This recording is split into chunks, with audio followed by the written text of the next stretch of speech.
Hey, what's up, guys? Welcome to my channel. Today we delve into the darkest corners of Reddit, where whispers of the unknown and the unsettling come to life. Prepare to be disturbed. So please like and subscribe for more chilling content. Today's our topic is, we were hunted by something terrifying in the woods. His shoulder was broken, the arm hanging limply at his side like a loose bag of sand. Sweat forced itself out of the pores on his face, and skin peeled off the burns on his hands. It wasn't a good position to be in under the circumstances, and the situation didn't seem likely to improve, but he did have one thing working in his favor. He didn't care if he survived. "Are you all right?" I asked, cringing at the ludicrousness of the question. He looked up at me, his eyes swollen nearly shut. "Yeah, I'm just peachy," he said, sarcasm dripping from every word. "Sorry, I just don't know what else to say."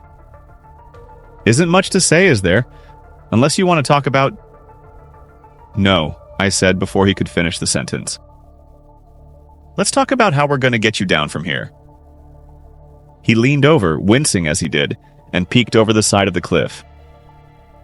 "How about you give me a little shove? That should do the trick." "Very funny. You know I'm not going to do that." He glared at me. "Then maybe I should give you a shove and make things quicker." "How about we focus on the positive?" "You know this only ends one way. If you try to save me, you get killed in the process. Especially with—" "We don't know for sure, okay?" I said, packing up the supplies we had and trying to form some kind of plan to keep us alive long enough to get to safety. Besides, we've been best friends since, grade school? If I haven't already been tempted to toss you off a cliff, I'm not going to start now. I stepped over to the edge and glanced down. The wind whipped me in the face, sending a chill through me.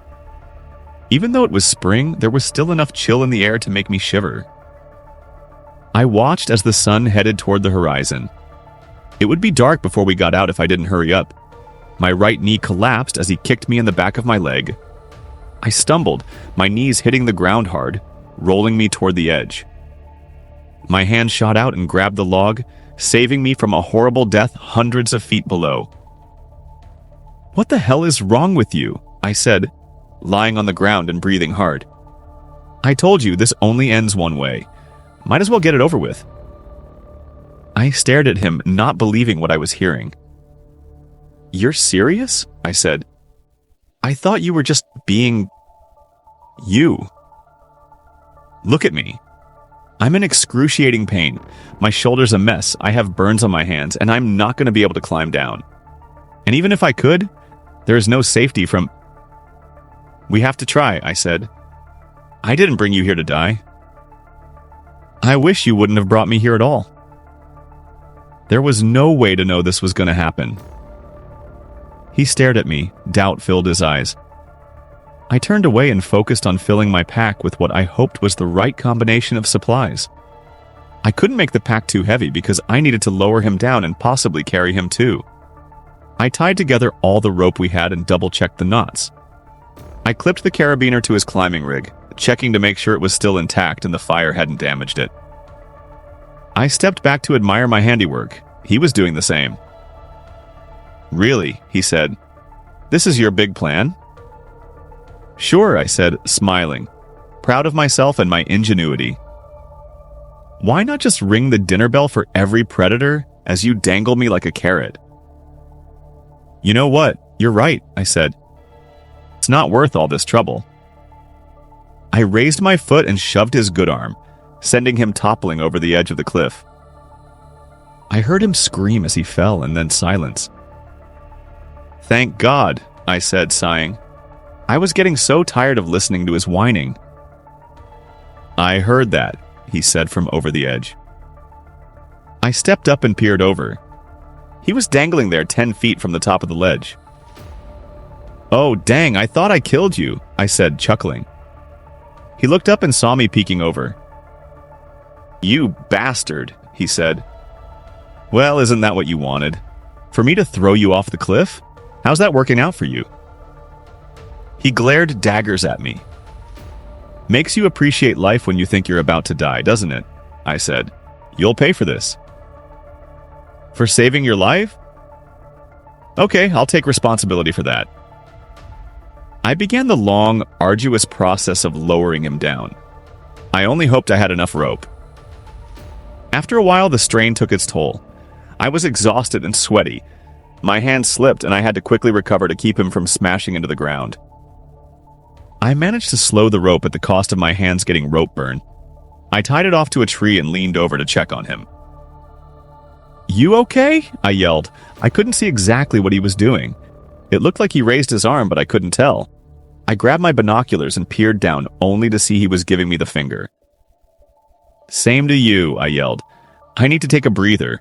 Will you be all right for a few minutes?" His answer was to slump his head. I guessed he was taking a nap. I sat next to the log and got out a bottle of water, taking a long drink. After a few minutes, I pulled out my knife and cut some strips off of the bottom of my shirt, wrapped them around the palms of my hands, and tied them off. Why didn't I think of that before I started lowering him? I thought. I was about to start another session of lowering when I saw the rope vibrating. That's weird, I thought. What are you doing down there? I yelled, stepping to the edge and looking down. My spine turned to ice when I saw nothing. He wasn't there. Adrian, I yelled. No response. Adrian, I yelled again, quickly pushing away thoughts of the Rocky movies. I pulled the rope and it came up with no resistance. I reeled in the entire length, and at the end, there was no sign of Adrian. The rope didn't look like it had been cut. It looked like it had been torn or chewed. I stared at it for a long time. Memories of the horrible events that led up to this moment overwhelmed me. I collapsed to the ground in fear. My eyes darted around like my head was on a swivel. Every tree became a hiding place for that thing. I could feel it lurking behind every bush. My mind started replaying when the trouble first started. We made it to the top of the cliff and celebrated by starting a campfire and making some coffee while we set up our tents. Adrian was actually in a good mood, if you can imagine, and we stayed up by the fire until well after midnight. The following morning, his mood changed. "Way to keep me up all night, Ahol," he said, pouring a fresh cup of coffee and looking like he needed it. "What are you talking about?"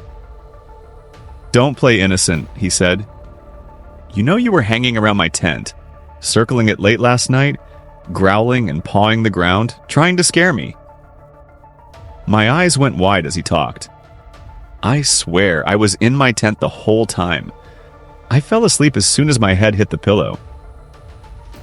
"Then what was making all the racket?" he said with doubt creeping into his eyes. "Maybe I was snoring and you heard that." "Trust me, this wasn't a snore." "Well, if it wasn't me, then..." I narrowed my eyes on him. "Wait a minute, I know what you're doing."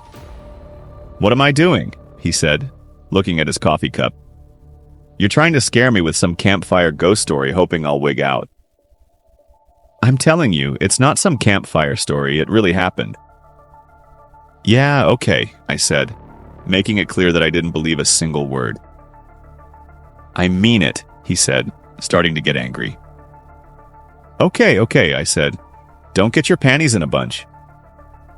"You better," he started saying and then stopped. His eyes were focused on something behind me. "I'm not falling for that," I said, refusing to look until I heard a branch snap behind me. I turned and saw. I shook my head to clear the memory. "I don't want to think about that right now," I told myself. "I need to focus on finding out what happened to Adrian." I stood and checked my supplies, then double-checked to be sure the rope was securely tied to the tree. I avoided looking around for fear of what might be lurking. Then, once everything was set, I stared down at the deadly ground that waited for me to make a mistake, muttered a quick prayer, then jumped off the cliff. Rappelling down was more difficult with a pack on my back and rags wrapped around my already rope-burned hands. I took it slow, working my way down the same way Adrian had gone. I also went slow for fear of finding what I didn't want to find. I knew it was possible, so I made sure to be as quiet as I could. The rock face was rough, and I did my best not to knock loose any pebbles or do anything that would announce my presence. In a best-case scenario, his rope got frayed on the rocks and broke. I hoped I would find him lying on an outcropping nearby, unconscious but alive. As I descended, I noticed an opening in the rock wall. My rope was in a straight line with it. I imagined Adrian's rope was too. I stopped and swung myself over to the rock face, grabbing a bigger rock and pulling myself to it. I pulled my rope up and stashed it, then climbed down the side of the opening. There was a small ledge in front of it that I landed on and peered inside. It was as dark as pitch. Even though the sun had just set, it seemed like daylight couldn't penetrate the darkness.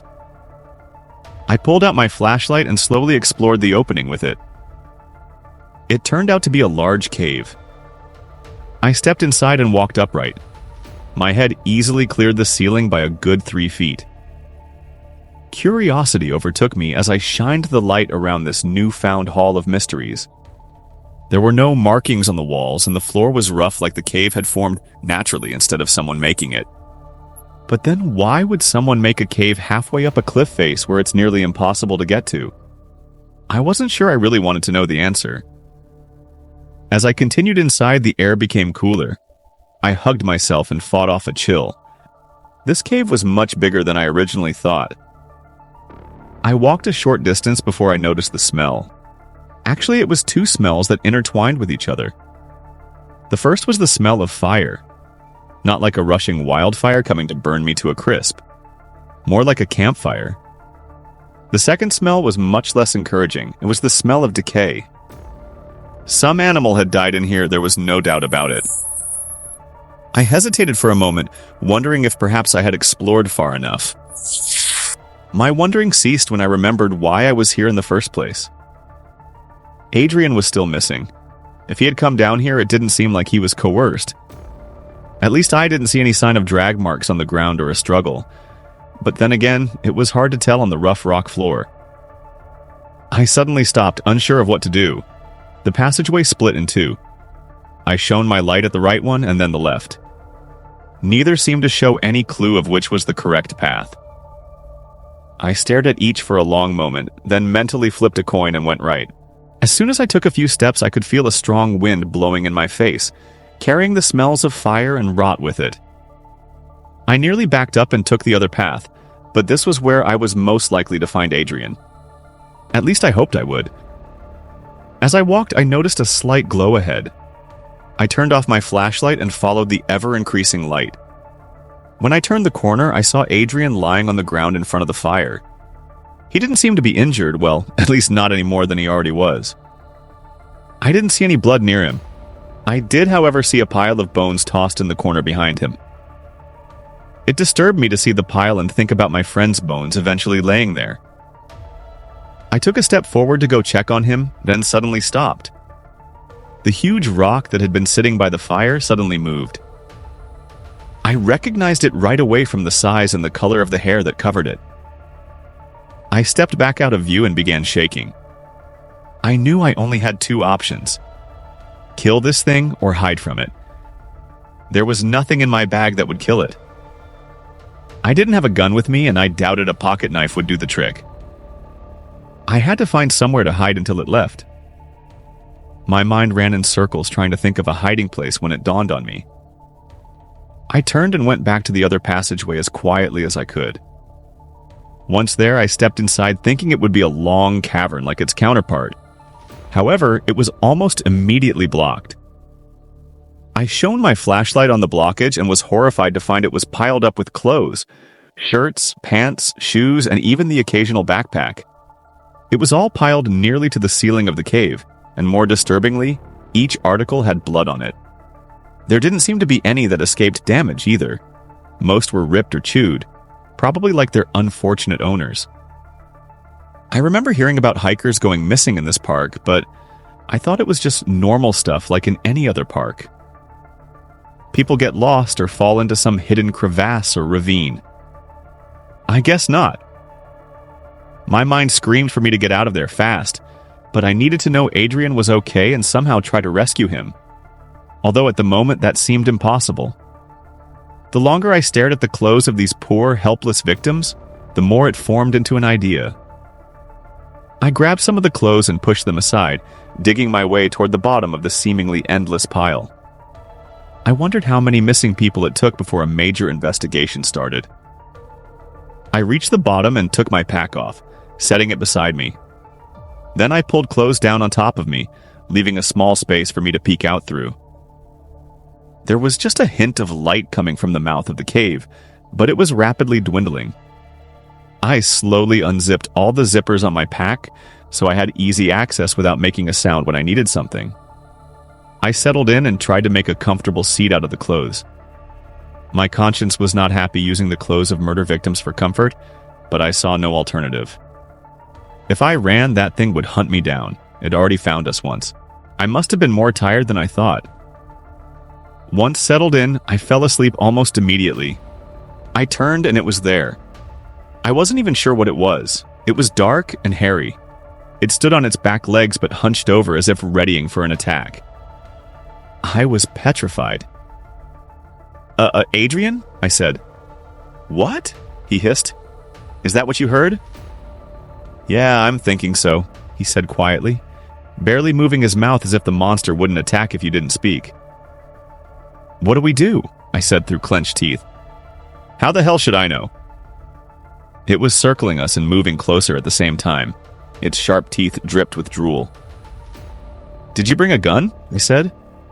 No, did you? I slowly shook my head. It stopped and looked at me as though it understood the whole conversation. It stopped lurching and stood to its full height. It must have been at least 8 feet tall. It lunged at me with incredible speed. I screamed and tried to run, but my foot got caught on the log and I fell over backwards, knocking the wind out of me. In the end, that was a good thing.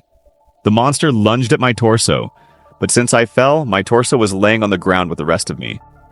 It flew through the air, sailing right over me. I looked over at Adrian and saw his pocket knife in his hand. The monster saw it too. It narrowed its eyes at him and snapped its jaws. I was surprised by how much its head and snout reminded me of a dog. This was my thought as I lay there on my back, helpless, unable to breathe. I watched as it lunged at Adrian. I saw him plunge the knife into its chest and it howled in pain. It never slowed, even as he stabbed it. It merely twisted in the air as it grabbed his arms, pinning them to his side. I heard the crunch as they both landed together on top of Adrian's shoulder. He screamed as they continued to roll right into the fire. Adrian tried to push his way out of the flames, severely burning his hand by grabbing a burning piece of wood and swinging it in a huge arc, smashing into the face of the monster. It whimpered and growled, then disappeared as quickly and silently as it came. It took me a while to be able to move. When I could, I crawled over to Adrian, who was laying still beside the fire. "Are you okay?" I said, rolling him on his back. He screamed in pain as I rolled him onto his injured shoulder. "Sorry," I said.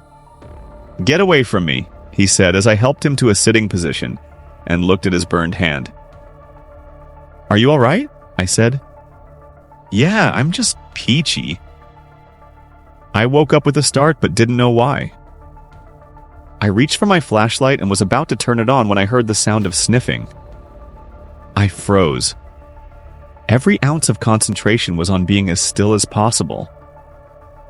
The sniffing got louder. I didn't dare even open my eyes for fear it would somehow see them, and that would be it. I could feel its presence getting closer. I fought back the panic that would make me do something stupid like try to run.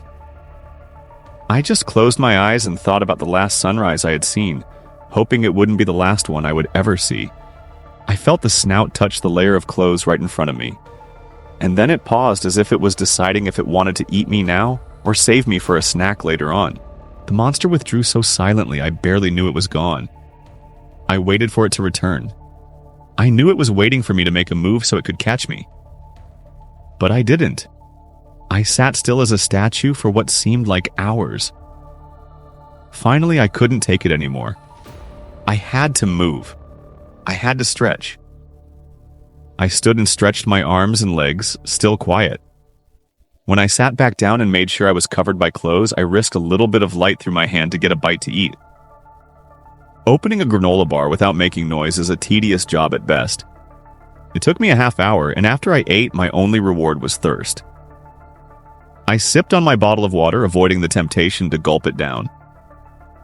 I didn't know when I would be able to fill it. I checked my watch. It was 1 in the morning. At the same time, Adrian had heard the growling. I took a chance that this thing would be out hunting at night. I pushed my layer of clothes off of me, grabbed my flashlight, and went to check on Adrian. I stepped carefully and kept my light pointed at the ground, just in case. My ears strained to hear any sounds. Of course, there were the echoes of my footsteps making me whip around, thinking the monster was right behind me. I made it to the main cave without having a full panic attack. The fire had burned low, and a dull orange glow lit the walls. I found Adrian lying in the same spot as before. He didn't seem to be moving. I leaned down and listened for breathing. I could hear a faint breath. "Adrian," I whispered, shaking him. "Come on, man, we gotta go." He moved a little. "Adrian," I said, looking around to be sure it wasn't sneaking up on me. "Adrian, come on." He opened his eyes just a slit and put his hand up to shade his eyes from the light. "Are you still with me, buddy?" I said. He tried to speak, but nothing came out. "Here, drink a little water." I gave him a few sips and he perked up a little. "Why?" he rasped. I woke up sometime later. The cave was dimly lit. I could see a bright light coming from the opening, but it didn't penetrate all the way to my nest. I could see the walls near the opening, but not much else. As I watched, a massive shadow blocked my view. It was standing right in front of me. I became still as a stone. "Why what, buddy? Why are you here?" "I came to rescue you." "Leave." "Me? I'm not gonna do that." In the distance, I heard a howl. It chilled me to the bone. I wondered how far away it was and if it was celebrating another victim. "Okay, listen, I'm gonna go, but I'll be back when I'm sure it's out of the cave." I gave him another drink. "You hang on, okay?" He closed his eyes and laid his head back down. I stared at him for a moment, then jumped up and ran out of the cave. I turned at the fork and buried myself back under the clothes, turning off the light as soon as I was set. It wasn't 5 minutes later I heard something lumber by in the cave. I had cut it too close. I needed to make mental notes of when it went out. I stole a glance at my watch. It was 1:37 in the morning. I drank the last swallow of water and lay down in my nest of clothes. I woke up sometime later. The cave was dimly lit. I could see a bright light coming from the opening, but it didn't penetrate all the way to my nest. I could see the walls near the opening, but not much else. As I watched, a massive shadow blocked my view. It was standing right in front of me. I became still as a stone. What was it doing? Did it know I was there? Was it toying with me? Sweat poured off my brow. I knew I was about to die. I gripped my flashlight tight, knowing that it wouldn't do much to the monster, but at least I'd go down fighting. Something fell on top of me. It wasn't very heavy, so I knew it wasn't the monster. I waited for a long moment until I heard it walk away before I used the flashlight to see what was on top of me. I shone the light on the pile and found new clothes.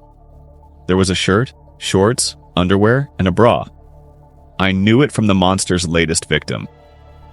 My heart went out to that poor woman. I wished there was something I could do to help her, but there wasn't. I was barely surviving myself. My water was gone. I had 3 granola bars left, and that was the last of my food. I had to do something before I didn't have the energy to escape. This was my chance. Usually the monster kept to a schedule, I assumed, governed by hunger and thirst. I knew it wouldn't go out again for hours. I could leave. I could sneak out and be gone without it knowing I was ever here. But I couldn't. I had to rescue Adrian. But why, my mind said. Because he's my friend, I thought. Would he leave you behind? Of course not. He'd be doing exactly what I'm doing now. Really? That's why he tried to trip you and throw you off the cliff. That wasn't real. He was just joking around. He didn't seem like he was joking. He seemed like he wanted to die and take you with him. He was just upset. How upset do you think he'd be waiting here in this cave to rescue you? Very. He'd probably be wigging out. He never was much for small places. Do you think he would have left you by now? Maybe. But the important thing is, I'm not him. You could leave right now. No. Who cares if you save your friend and die in the process? I do. Do you really think that thing doesn't know you're here? What? That thing is playing you. It's stalking you, waiting for you to make a mistake. No, I've outsmarted it. I've learned its routine. Keep thinking that. Maybe you can outsmart its teeth as it's chewing you to pieces. I'm not leaving yet. End of conversation. I waited for a response that never came. Even though I had decided to wait, there were things that still bothered me. Was it toying with me? Did it really not know I was here? Why hadn't it killed Adrian yet? Was it leaving him alive to bait me in? The more I thought about such things, the more I felt panic rising inside me. I pushed the clothes aside and the dull glow shone from the mouth of the cave. It called to me. It told me the coast was clear, that I needed to go right now. I felt my muscles tighten, getting ready to rise and run out of the cave. I pushed the clothes over more, clearing a path, when suddenly I heard something. I quickly and quietly buried myself under the clothes. I had barely stopped moving when I heard the monster lumber through. It paused in front of the clothes, sniffing the air, then turned back toward the mouth of the cave and disappeared. I waited for a full minute before I breathed a sigh of relief. My own ingenuity had nearly gotten me killed. I was sure that thing wouldn't be going back outside for hours, and yet it had left within minutes. I began to doubt myself and my own intelligence for taking such a risk. It was time to leave. I dug out from under the clothes and started for the mouth of the cave. Then I stopped and turned back. I had to try one more time to get Adrian out. I went deeper into the cave, to the main room with the fire pit. There was a freshly made fire, which told me I didn't have much time. Adrian was still lying there beside the fire. I went to him and leaned down. "Time to go, buddy," I whispered. He didn't answer me back. "I know it's going to be tough, but you need to try." I grabbed his shoulders and gently shook him. "Come on, man, you gotta wake up." His eyes didn't open. Something about his shoulders felt wrong. Aside from the fact that one of them was either dislocated or broken, and should have caused him excruciating pain, he didn't twitch. The other thing was, the shoulders felt cold. Not just a little chilly, they were stone cold. "Adrian?" I pressed my fingers against his neck and felt for a pulse. There was nothing. His neck felt cold as well. I pushed him and his body clumsily rolled over onto his back. I tried to move his arms and legs but couldn't. Rigor had already said it. I stared in disbelief. My friend was gone. Not only was my friend gone, but I had wasted all this time trying to rescue him. Maybe I had killed myself in the process. I wiped the tears from my cheeks and pulled Adrian's body back into the same position. My only chance was for this horrible monster not to know I was here. I stood next to the fire, letting the smoke wash over me in the hope that it might somehow cover my scent. After a couple of minutes, I looked back over at my friend, said a silent goodbye, and walked back out of the cave. I stopped at my hiding place and climbed inside, hoping this would be the last time I waited for death to pass by. I settled in and took a nap to prepare for my escape. A short while later, I woke up hearing the monster pass by. I waited. When I thought it was time, I slowly and silently packed my backpack, then stood to leave. As strange as it sounds, I knew I would miss this place. It had been a refuge of safety for the last 2 days, even though it was a constant reminder of death. I stood at the edge of the pile and tried to rearrange them so that nothing looked amiss. Then I turned toward the mouth of the cave and started making my way out. It was late afternoon and the sun shone brightly in my face, blinding me. I hadn't realized how bright the sun was until I was without it for a couple of days. As I stood at the mouth of the cave, my first problem presented itself. I looked over the edge and it was a good 50 to 80 feet to the ground. That would be why people left the cave alone. They couldn't get to it. I searched the surroundings looking for a solution when one presented itself. There were vines hanging from the trees that looked like they might support me. The problem was they weren't in reach. My arm would need to be a foot or so longer. They sat so tantalizingly close that I had to try leaning out to grab one. That ended when I nearly stumbled off the ledge and fell to my death. I searched for another way, but there was none. I just had to go for it. I backed up a few steps, then took a deep, cleansing breath and ran. I jumped at the last minute and grabbed for the vines. My hands wrapped around them, but I was already falling, and I had to wrap my legs around them too, and squeeze for all I was worth to slow my descent. My hands and legs were burning as they slowed me, but I didn't dare scream. The cave was still too close. Even sliding down the vines may have been too loud. My hands were failing. I didn't know how much longer I could hang on. My fingers let go one by one, and I fell. I landed on my back, and the backpack cushioned my fall. Fortunately, I'd only been around 10 feet from the ground when I did. It still knocked the wind out of me and left me laying there helpless as I looked back up at the cave opening. Only I could no longer see it. It must have been invisible from ground level. Once I could breathe again, I focused on getting out of here. I stood and tried to get my bearings. The sun was setting, so I knew which way west was. It was around 2 miles to the south where the trailhead was. My car, my salvation, waited there for me. I made my way through the trees and headed south when there was an opening. Before I knew it, I had run across a trail. I stepped onto it, feeling more relieved than I had in days. Then I heard something in the brush behind me. I froze. I turned toward the sound and saw the predator. It was a mountain lion. Not the horrible monster I had just escaped, but it didn't matter if this cat was hungry. I'd be just as dead. I tried to nonchalantly continue walking on the trail, hoping it would lose interest. My walk turned into a power walk, and still the lion followed. It seemed to be closing the distance between us without breaking into a run. Yet, I tried to remember what to do in case of a mountain lion attack, but all I remembered was, don't run. I thought of this as I power walked away from the pursuing cat that was getting closer by the minute. Suddenly, I was hit from behind. The lion had jumped on me. Fortunately, it had jumped on my pack. Its weight held me down, making me helpless as it climbed up my pack, heading for the neck. I covered my head and neck, hoping to survive. I could feel its hot breath against my fingers. I knew an attack was imminent, and then it stopped. It lifted its head, and I could hear it sniffing the air. In an instant, it leaped off of me and was gone. I sat up and looked around, not believing my luck when I noticed the forest had gone silent. The only reason a predator runs away like that is there's a bigger predator in the area, my mind reminded me.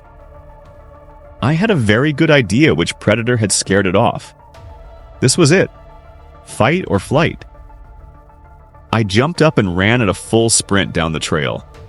I didn't know I had that much energy left after the last 2 days, but death is a great motivator, and I knew this thing wasn't coming to congratulate me for escaping its lair. My legs burned. I had a stitch in my side. My backpack was throwing off my balance, and I nearly fell. But I could see the trailhead. There was a glint of metal that was on the front bumper of my car. All I had to do was keep going. I could hear panting behind me. My footsteps weren't the only ones running on the trail. It sounds more like a gallop behind me. For a fleeting moment, I almost stopped to see if I was being chased by a horse, but I knew that would be a fatal mistake. I reached into my pocket and pulled out the keys, pressing the button and unlocking the doors. Didn't want to make the same mistake I'd seen in dozens of horror movies. I was one of the ones screaming the loudest when the victim dropped the keys. I ripped open the driver's door and dove inside. I had just shut it when a nightmare landed on the hood. I stared at it for a moment, transfixed by this horrific apparition. It looked like someone had taken a dog and turned it into a horrible beast. It was massive, at least 8 feet tall. Its fangs were sharp and red. They drooled onto the windshield as the red eyes stared at me. It reached back with its paw and smashed into my windshield, nearly breaking through. I woke from my stupor and started the car as it smashed the windshield again, this time breaking through. It shoved its snout inside and snapped at me as I put the car in reverse and floored it, turning hard and making the beast tumble off to the ground. I threw it in drive and stomped the pedal to the floor. The car lurched forward with rubber screeching in protest. I gained momentum when the monster landed on the roof with a crash. It began pounding over and over. I saw claw marks coming through the metal and into the cloth on the ceiling. In desperation, I began swerving back and forth, trying to shake the monster loose. Metal and rubber protested at my maneuvers with the extra weight on top. I wondered if the car would flip and end my escape in a bloody fashion. So far, the road had been a park drive that was never meant for such speeds. I knew there was a hard turn coming up and I wouldn't make it as fast as I was driving. I slammed on the brakes, sending the monster flying.